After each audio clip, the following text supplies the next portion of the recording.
하나님께서 오늘 우리에게 주시는 말씀은 요한복음 16장 13절에서 15절의 말씀이 되겠습니다.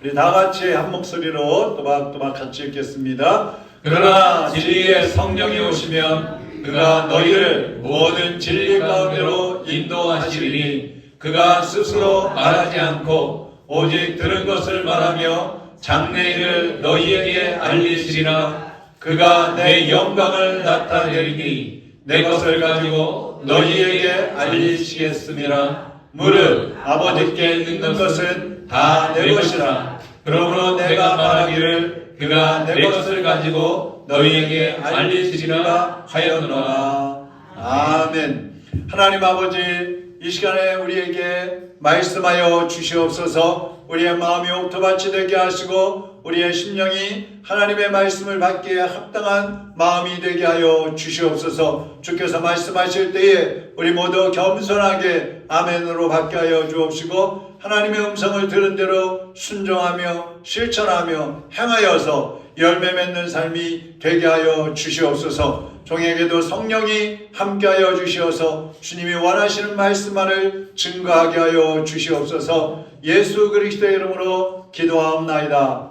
아멘. 한번 따라하겠습니다. 성령을 스승으로 모시면 성령님을 스승으로 모시면 어떤 일이 일어날까? 보통 스승이라고 하면 학교 선생님을 생각하게 됩니다. 그런데 학교 선생님이나 교사 이런 말들은 주로 지식을 가르치는 분 정도로 인식이 되고 있죠. 근데 스승이라고 하면 왠지 존경심이 가고 또 우리를 지식적으로 가르칠 뿐만 아니라 우리의 삶에 많은 영향력을 끼치는 분, 그래서 우리의 삶에 큰 도움을 주는 그러한 분으로 생각이 됩니다. 지난 목요일 날 새벽 1시에 잠이 깼어요. 그래서 이 생각 저 생각, 기도하고 설교 준비하고 이 생각 저 생각하고 잠이 안 와요. 근데 그 전날 수요일, 그러니까 바로 몇 시간 전이죠. 새벽 1시니까 몇 시간 전에 수요일 저녁에 예배 끝나고 올라갔는데 우리 6살 된 손녀 서아한테서 영상 통화가 왔어요. 잠이 안 와서 생각을 하다가 우리 서아하고 영상 통화했던 내용을 제가 좀 써봤습니다. 한번 들어보십시오. 아내 전화가 벨이 울립니다. 그래서 아내가 보니까 보라예요. 보라는 제 딸입니다. 보라 이름이 딱 떠서 전화를 받으니까 서아의 얼굴이 나타났어요. 그러니까 아내가 수요일 날 퇴원을 했거든요. 반가운 목소리로 서아야. 그러니까 서아가 그래. 할머니 어디야? 집이야? 왜 집에 있어? 퇴원했는지 모르고 왜 집에 있어? 병원에 있는지 알고 전화를 했는데 집에 있더니 왜 집에 있어? 네. 그래서 이 서아는 이제 할머니가 병원에 계신지 알고 그렇게 했는데 집에 있다 그러니까 다짜고짜 하는 말이 할머니 다 났어? 아직 덜 났어. 그러니까 또 하는 말이 할머니 내일 하원차 타고 교회 가도 돼? 그래요. 이게 무슨 말이냐면 엄마 아빠가 출근했다가 늦게 오면 유치원에 오래 있어야 되잖아요. 저녁에까지. 그러니까 오후 4시쯤 되면은 유치원 차가 이제 아이들 데려다 주러 가는데 그 차를 타고 교회로 빨리 오고 싶은 거예요. 내일 하원차 타고 가도 돼? 아직 할머니가 덜 나왔어. 조금 더 있어야 돼. 알았어. 서아는 아주 어른스럽게 금방 수긍을 해요. 그리고 이어서 하는 말이 할아버지 보여줘. 그래서 제가 또 짠하고 나타났죠. 서아야, 할아버지 나 초록색 옷 입었어. 예쁘지? 이거 할아버지가 사준 거야. 제가 어린이날 용돈을 좀 줬거든요. 엄마한테. 그걸 가지고 이제 장화하고 옷을 몇 벌 샀대요. 그 얘기를 하는 거예요. 그래서 저는 보이지 않지만 이쁘네. 사랑해. 그랬어요. 그랬더니 할아버지가 사준 거야. 고맙습니다. 그러더니 또 하는 말이 왕할머니 보여줘. 그래서 제가 또 핸드폰 들고 왕할머니는 저희 어머니예요. 할머니 방으로 갔어요. 그랬더니 또 할머니 얼굴을 딱 보더니 하는 말이 다짜고짜 왕할머니 어디다 다쳤어? 할머니 얼굴에 멍이 들었거든요. 그 할머니가 냉장고 문에 부딪혔어. 에이그 조심해야지. 그러더니 또 옆에 있는 저한테 할아버지 왜 왕할머니 안 다치게 해드려야지. 그래서 책망을 들었어요 제가. 그래서 할 말이 없어갖고 할아버지 없을 때 다치신 거야. 그렇게 변명을 했어요. 그랬더니 또 그럽니다. 왕할머니 조심하세요. 그랬더니 이번에는 또 할아버지 이래 보여줘. 이래는 저희 집 강아지입니다. 그 이래가 제 아들 방에 있었어요. 그래서 방으로 또 전화기를 가지고 갔어요. 이래야 안녕 잘 지내 건강하게. 그러더니 옆에 있는 삼촌한테 바울 삼촌 되게 오랜만이네. 삼촌 보고 싶어. 그러니까 또 바울이가 응 나도 보고 싶어. 그래 다음에 보자. 그리고 이제 또 저희 방으로 왔어요. 할머니 할아버지 안녕히 주무세요. 그래 서아도 잘 자. 할머니 할아버지 사랑해요. 우리도 서아 사랑해. 너무 이뻐. 서아 이제 잘 때 기도하고 자야 돼. 네 알았어요. 할머니 할아버지 안녕히 계세요. 그리고 전화가 끊어졌어요. 이렇게 온 가족을 챙기는 그 어린 천사와의 통화가 딱 끊어집니다. 이 6살짜리지만 어른 못지않게 가족들을 다 챙기는 그런 모습을 보면서 제가 새벽에 이제 혼자 이런저런 생각하고 묵상하면서 이번 주에 이제 성령님이 스승이시라는 그런 말씀을 이제 전하려고 준비하고 있었잖아요. 야, 우리 서아가 성령님을 조금 닮았다. 우리 가정에 귀한 선물을 하나님이 주셔서 얼마나 감사한지 몰라요. 그래서 오늘은 영적인 스승이신 성령님을 모시면 우리에게 어떤 은혜가 임할까 하는 말씀을 드리려고 합니다. 첫째, 한번 따라하겠습니다. 성령님은 모든 것을 가르치신다. 모든 것을 가르쳐 주신다. 고린도전서 2장 10절에 보면 성령은 하나님 마음속에 있는 모든 것을 통달하시고 우리 인간의 과거와 현재와 미래의 모든 것을 아신다 그랬어요. 우리가 방황하면서 살다가 멸망할 수밖에 없는 우리 인간들인데 우리에게 구원의 진리를 가르쳐 주셔서 영생을 얻게 하시는 분이 성령님이십니다. 요한복음 16장 13절 한번 보세요. 다 같이 한번 읽어 보겠습니다. 그러나 진리의 성령이 오시면 그가 너희를 모든 진리 가운데로 인도하시리니. 성령님은 진리의 영이시라 그랬어요. 또 성령님은 지혜의 영이시고 지식의 영이십니다. 에덴 동산에서 사탄이 아담하와를 속여가지고 거짓말을 해서 선악과를 따먹게 했잖아요. 그래서 하나님을 멀어지게 하고 또 타락하게 만들어가지고 죽게 만들었습니다.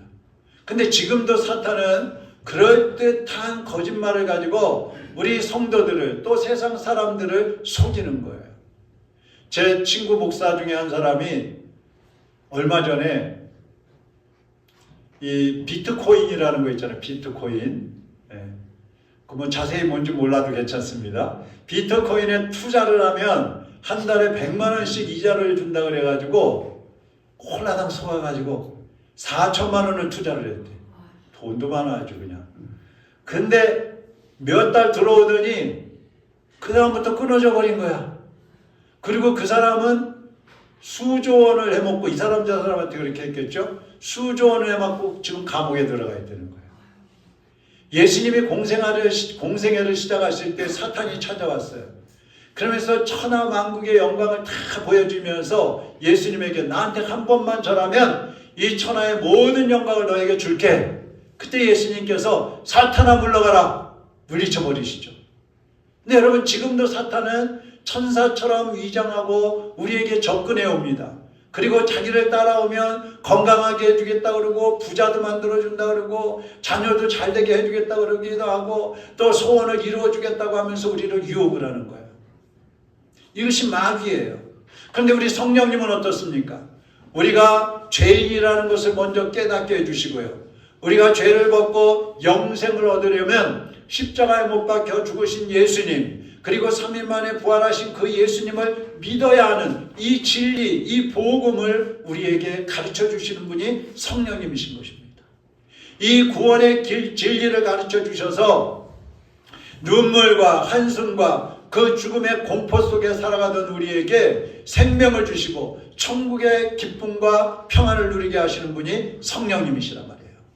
여러분이 생명의 길을 가기를 원하신다면 성령님을 스승으로 모시고 살아가시기를 바랍니다. 답답하고 힘들 때 영적인 것이든 육신의 것이든 세상의 것이든 모든 것을 다 하시는 그 성령님께 나와서 날마다 기도하고 주님께 질문하고 주님의 음성을 묵상하게 되면 주님이 답을 주시는데, 그 주님이 주시는 답을 따라 살아가게 될 때 여러분의 길이 환하게 밝혀질 줄로 믿습니다. 그러니까 우리는 아무리 세상의 지식이 발달했고 요즘에 뭐 AI가 막 가르쳐준다 그러잖아요. 챗 GPT로 해가지고 물어보면 다 가르쳐준다 그러잖아요. 근데 여러분 그거 다 믿으면 안 됩니다. 잘못된 정보도 많이 있습니다.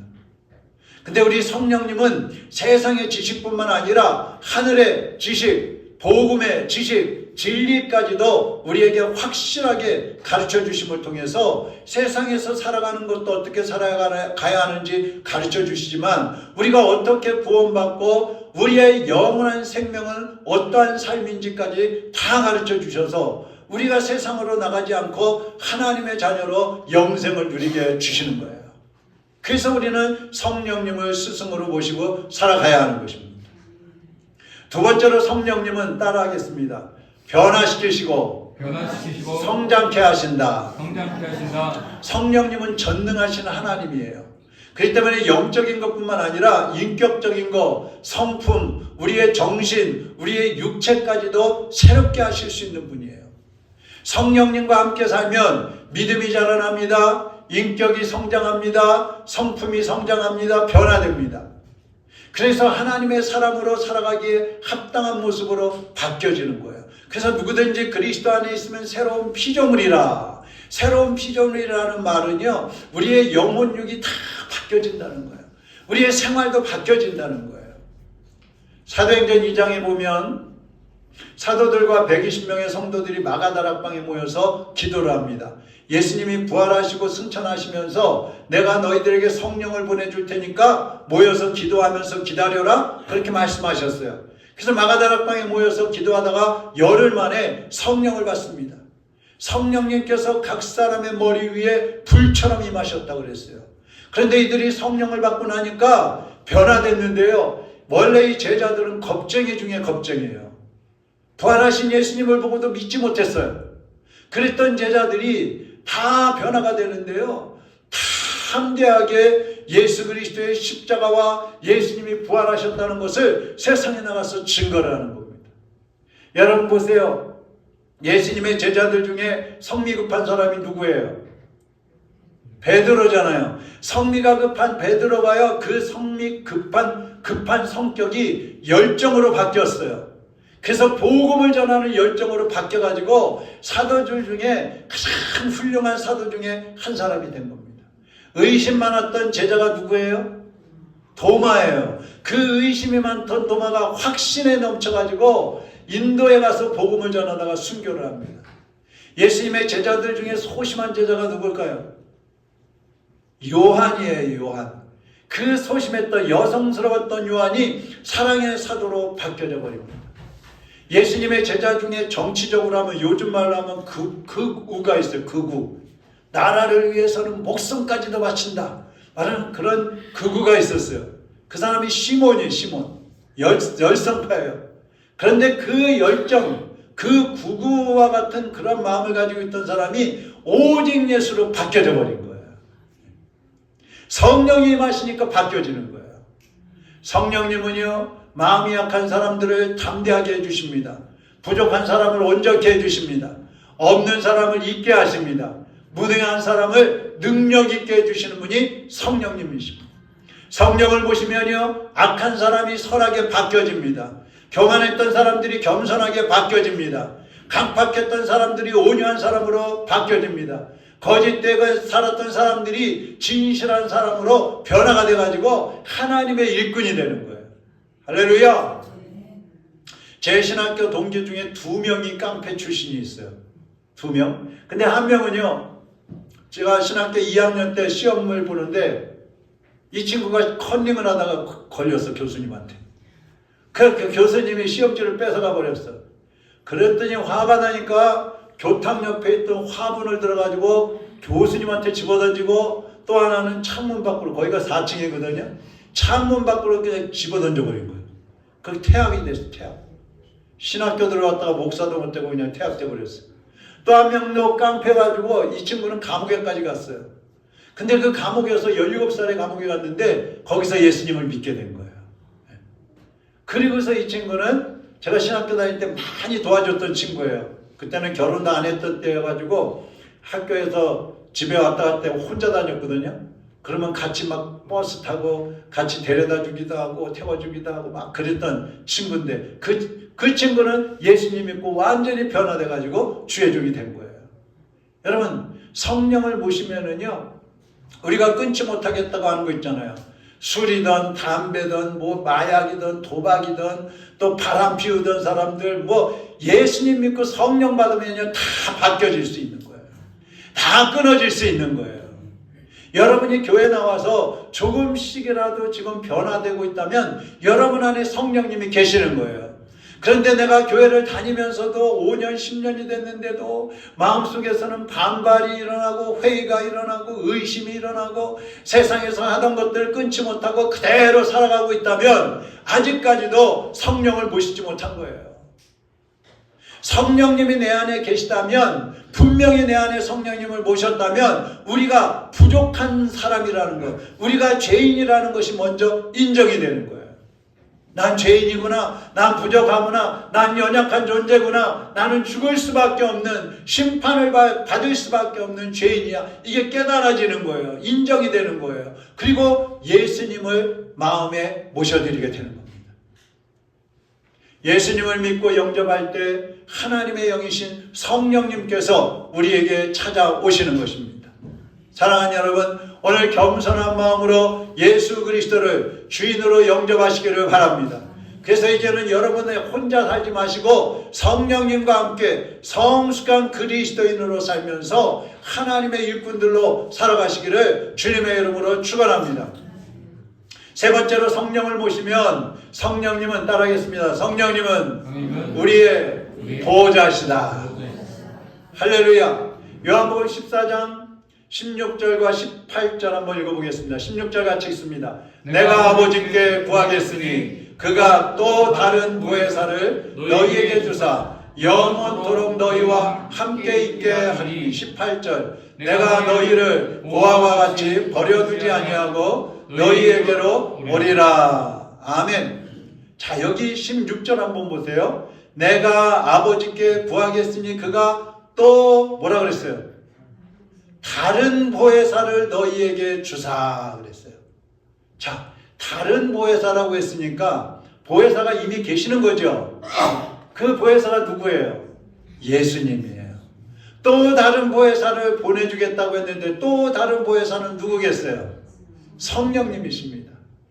그러니까 성령님이나 예수님이나 같은 보혜사라 이 말이에요. 부활하신 예수님이 천국으로 가시면서 하신 말씀이에요. 제자들에게. 여러분, 3년 동안 예수님이 함께 계셔서 제자들이 얼마나 든든했겠어요. 문제만 있으면 뭐 다 해결해 주시고, 답답한 거 있으면 다 풀어 주시고, 힘들고 지치면 새롭게 해 주시고, 몸이 아프면 고쳐 주시고, 얼마나 좋아요. 그런데 예수님이 가시는 거예요. 이제 우리는 버림받았구나. 아이고, 이제 우리서 어떻게 살지? 아이고, 우리도 붙잡혀가는 거 아니야? 두렵고 불안한 마음에 빠져 있는 거예요. 그때 예수님은 너희를 고아처럼 버려두지 않겠다. 뭐처럼요?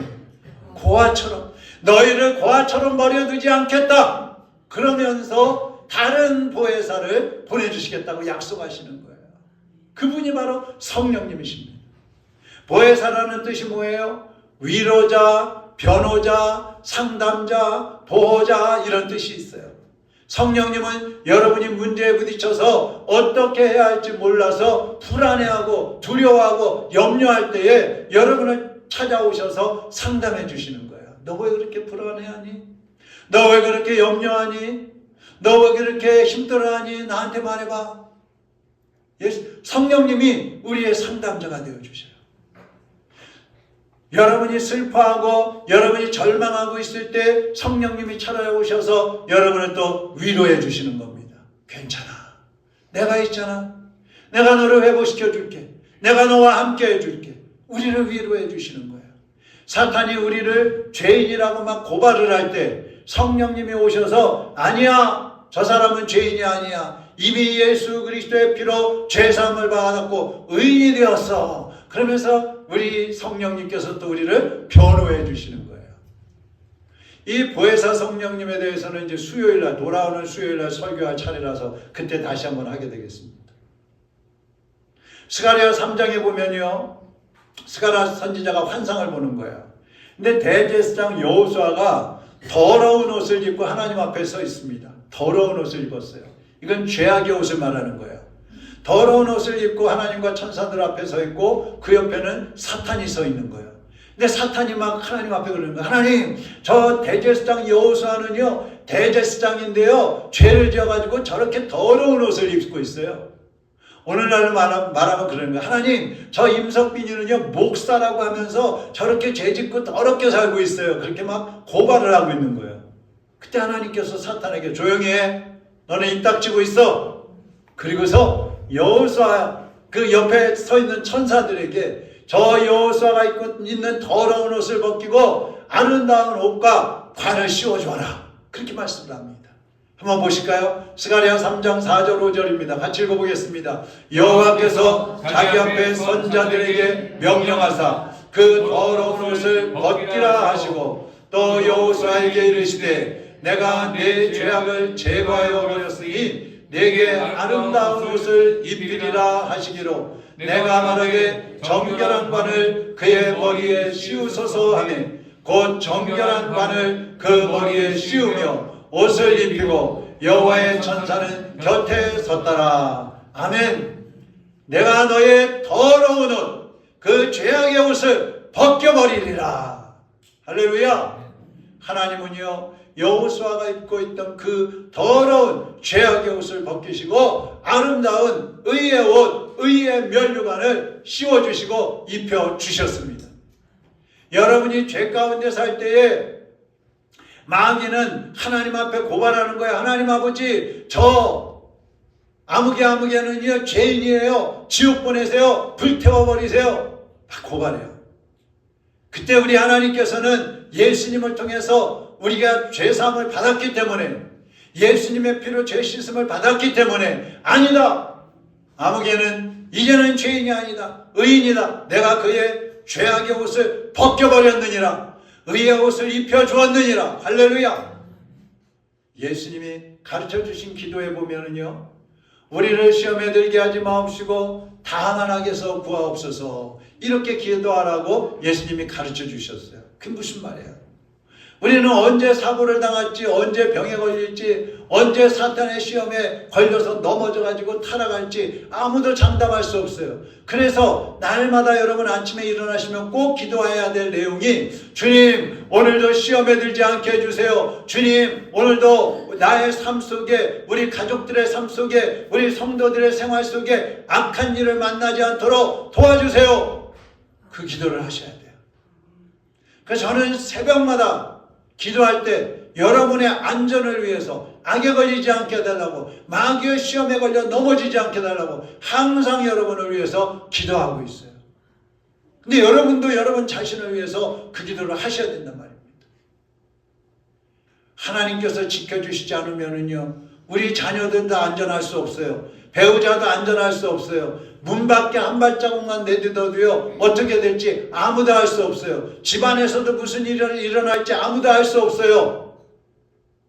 그래서 우리는 다만 악에서 구하옵소서, 악에 걸리지 않게 하여 주옵소서, 시험에 들지 않게 하여 주옵소서, 이 기도를 꼭 해야 되는 거예요. 그래서 예수님이 가르쳐 주신 거예요. 자, 그러면 결론적으로 여러분이 성령님을 모시고 살고 있는지, 아니면 악령을 따라 살고 있는지 어떻게 알 수 있을까요? 요한일서 4장 2절 3절입니다. 제가 읽어볼게요. 이로써 너희가 하나님의 영을 알지니 곧 예수 그리스도께서 육체로 오신 것을 시인하는 영마다 하나님께 속한 것이요, 예수를 시인하지 아니하는 영마다 하나님께 속한 것이 아니니 이것이 곧 적그리스도의 영이니라. 자, 무슨 말이냐면 예수님이 인간의 몸을 입고 이 세상에 오셔서 주님 되신 것, 십자가에 못 박혀 죽으신 것, 그리고 3일 만에 부활하셔서 우리의 구원의 주님이 되신 것을 믿는 사람은 성령님과 함께 사는 사람이고, 예수님을 부인하는 사람은 성령을 모시고 사는 사람이 아니라 악령에 속한 사람이라는 거예요. 여러분은 예수님을 믿으십니까? 성령님을 모시고 살고 계십니까? 혹시 아직 여러분 중에 예수님을 믿지 않고 있는 분이 있다면 오늘 예수 그리스도를 마음에 영접하시고 스승이신 성령님의 인도하심을 따라서 세상을 이기는 승리자로 살아가시기를 주님의 이름으로 축원합니다. 오소서 진리의 성령님, 이 땅을 흔들며 임하소서.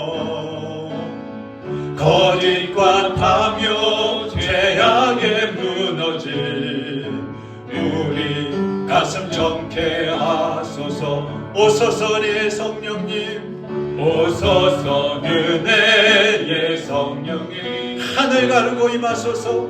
하늘 가르고 임하소서. 거룩한 불꽃 하늘로서 임하사 타오르게 하소서. 주 영광 위에 부흥의 불길 타오르게 하소서. 진리의 말씀 이 땅 새롭게 하소서. 주여 은혜의 강물 흐르게 하소서. 성령의 바람 이 땅 가득 불어와 흰옷 입은 주의 순결한 백성, 주의 영광 위에 이제 일어나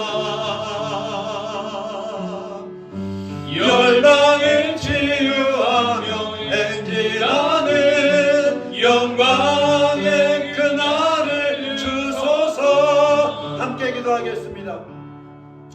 성령님 오시옵소서. 불같은 성령님 이 시간 오시옵소서. 우리의 강팍한 마음을 깨뜨려 주시옵소서. 우리의 돌처럼 굳어있는 마음을 성령의 불로 태워주시옵소서. 수술하여 주시옵소서. 갈라내 주시옵소서. 우리 마음속에 있는 죄악된 마음들, 더럽고 추악한 마음들, 악한 영들에게 속아서 유혹에 빠져 살아가고 있는 우리의 모습들, 이 시간에 성령의 불로 다 태워주시고 예수님의 보혈로 다 씻어주시어서 새롭게 하여 주시옵소서. 이제는 새로운 삶을 시작하게 하여 주옵소서. 이제는 성령님을 스승으로 모시고 성령님이 인도하시는 대로 순종하며 나아가게 하여 주옵소서. 주여, 나와 내 가정과 우리 성도들 그리고 이 나라의 민족의 모든 국민들 하나님이여 인도하여 주옵소서. 이 시간 우리 다같이 주여 한번 부르고 기도하겠습니다. 주여! 살아계신 하나님 아버지, 이 시간에 성령님을 환영합니다. 우리 가운데 오시옵소서. 불같은 성령님 오시옵소서. 방망이 같은 성령님 오시옵소서. 성령의 검으로 우리를 태워주시옵소서. 주 성령님, 이 시간에 우리 가운데 찾아와 주시옵소서. 하늘을 가지고 이 땅에 임하여 주옵소서. 우리의 심령을 가르고 우리의 심령에 찾아와 주옵소서. 불같은 성령으로, 성령의 검으로 우리의 강팍한 마음을 쪼개주시고 깨뜨려주시고 성령의 검으로 우리의 아버지의 심령을 수술하여 주시어서 이 시간에 새롭게 하여 주시기를 원합니다. 죄악된 우리의 모습들을 성령의 불로 태워주시어서 이제 하나님의 의의 옷을 입고 하나님의 자녀들로 살아가게 하여 주옵소서. 고집 부리고 불의하고 의심하고 아버지 경박했던 우리의 마음들을 씻어내 주시어서 이제는 하나님 앞에 의롭고 정직하고 진실하며 하나님 앞에 성실한 주님의 일꾼들로 일어날 수 있도록 하나님의 자녀들을 붙잡아 주시기를 원합니다. 성령님, 이제 우리가 환영하오리. 우리 각 사람의 심령에 오시고 우리 가정에 찾아와 주옵시고 우리 교회 모든 성도들에게 찾아와 주옵소서. 이 나라의 민족에 찾아와 주시어서 하나님 앞에 거듭나고 새로워지는 역사가 일어나게 하여 주시옵소서. 하나님의 백성들이 주님 앞에 온전한 모습으로 순종하며 나아갈 수 있게 하여 주시옵소서. 거룩하신 성령님, 살아계신 성령님, 이 시간에 우리 가운데 찾아와 주시옵소서. 아직까지도 죄를 끊지 못하고 아직까지도 교만하고 강팍한 마음으로 하나님을 의심하고 대적하며 믿음으로 살지 못하는 우리의 심령이 있다면 오늘 이 시간에 성령의 방망이로 깨뜨려 주시옵시고 성령의 검으로 수술하여 주시옵소서. 그래서 새로운 하나님의 자녀들로 하나님의 백성으로 살아갈 수 있도록 은혜 베풀어 주시옵소서. 부족합니다. 연약합니다. 주님 우리를 긍휼히 여겨 주시옵소서. 때로는 우울하고 슬프고 절망될 때도 있습니다. 성령님 오시어서 위로하여 주시옵소서. 어떻게 해야 할지 몰라서 방황하고 갈등하며 탄식하는 하나님의 자녀들을 찾아와 주시어서 상담해 주시옵시고 이제 여러 가지 질병이나 또 여러 가지 어려운 환경으로 인하여 고통 중에 있는 자들을 찾아와 주시어서 보호하시고 새롭게 하시고 온전케 하여 주시어서 하나님의 자녀들이 이 땅을 살아가는데 패배자가 아니라 승리자로 살게 하여 주시옵소서. 예수 그리스도의 이름으로 기도하옵나이다. 아멘. 아멘.